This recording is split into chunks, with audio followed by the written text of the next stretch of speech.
I'm just a poor old woman, Mother Teresa once told Cardinal Cook of New York City.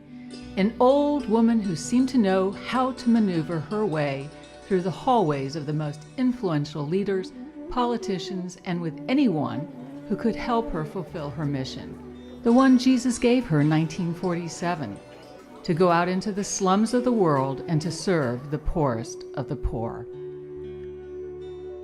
Many of us were called to participate in some way in this enormous mission. I was called by Mother Teresa herself in 1995. The journey still continues for me in 2012, and this story will help you see more of the work that Mother Teresa was called to do and how I was called to follow her. I invite you to come and see.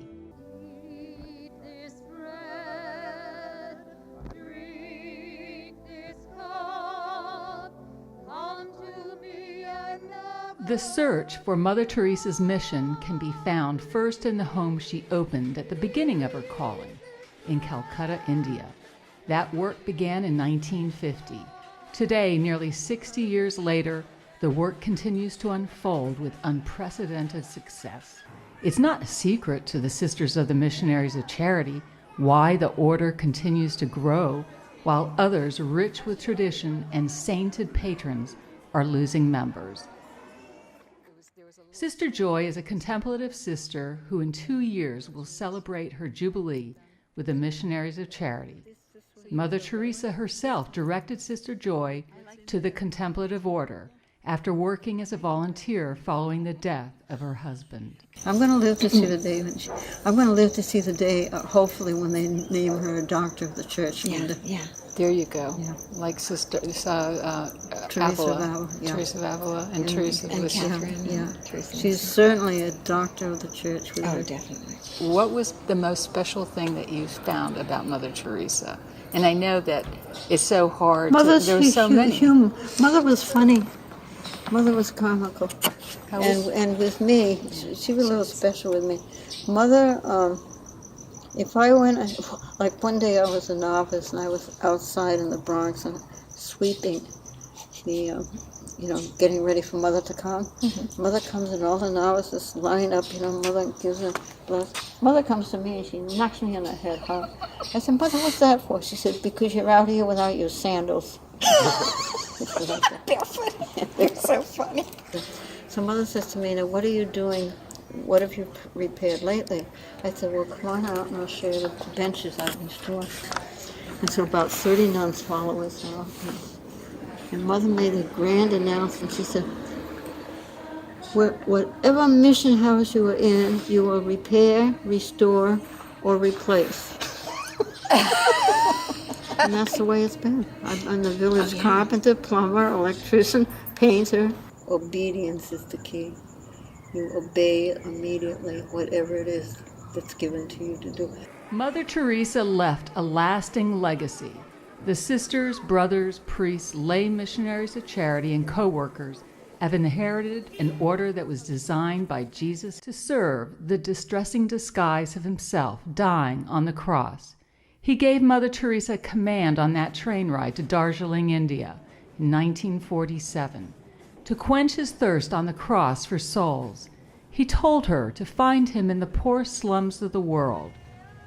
It was there that she would find him. She obeyed and left the Loreto order, where she had served as a teacher and headmistress for over 2 decades. One of the first sisters to join the order, Sister Tarcisia, was a student of Mother's and stood by the door when Mother left the convent forever. She said, "Mother's going out onto the streets to become a beggar." The girls cried as they watched Mother leaving the sanctuary of the all-girls Catholic school in favor of another life, leading an order into no man's land, the land of the untouchables, the poorest of the poor. And they could often be found on our own doorsteps and in the living rooms of some of the wealthiest in the land. I knew nothing of this when I first met Mother Teresa in 1995 at the Atlanta Hartsfield Airport. I was a photographer for the Archdiocese of Atlanta that day when she arrived on the tiny corporate jet. Her tiny frame exited the aircraft and I heard myself say, "She's here." Mother walked up to Archbishop Donahue and kissed his ring. Then she turned and I saw her looking at me through the lens of my camera. "Oh no, Mother, don't," I thought to myself.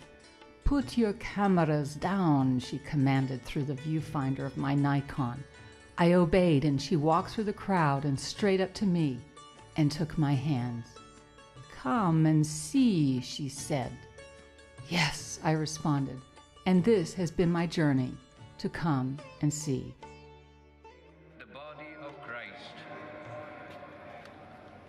It was to Jesus himself, hidden under the distressing disguise of the poorest of the poor, that her service. My book was released in the fall of 2003.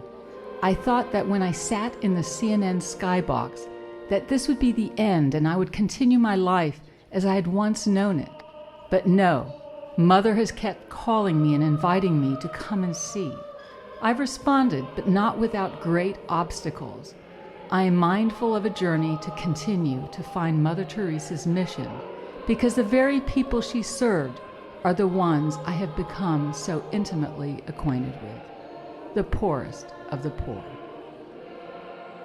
I sought them in the Bowery of New York and in the darkness of the secret corners everywhere. Who are the untouchables? Who does Jesus come to in the distressing disguise of the poor? That is also my mission, and I am guided by a spirit who has left her sorry behind but quenches the thirst of so many. She shows us the path to God, to the one who makes us seek him in the darkness, so that we too can discover the road to eternal life. That darkness can be a veil to eternal doubt or a mirror to eternal enlightenment. We are part of him, so he makes us work ever so hard to find that which emulates the eternal within. Mother Teresa knew that dark night. She heard him call for her, and she said, yes. Then she doubted and was troubled by that calling. Why me? Why me? The work is so huge, and I don't hear you any longer. Why have you abandoned me? I have not abandoned you, sister. You will see me again when you have crossed through the veil of darkness. I have chosen you for this work. Do not despair. There will be many who follow you to me. And it was with this understanding that I, Linda Schaefer, have followed the work and spirit of Mother Teresa for all these years. Do I have a blueprint for the remainder of this mission of mine? No. I continue to listen, to pray, and to respond. Come and see, come and touch, come follow me. Eat this bread, drink this cup, come to me and never be hungry. Eat this bread, drink this cup, trust in me and you will not thirst.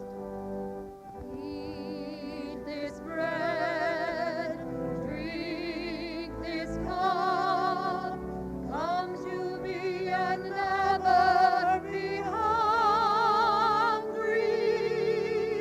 Eat this bread, drink this cup, trust in me and you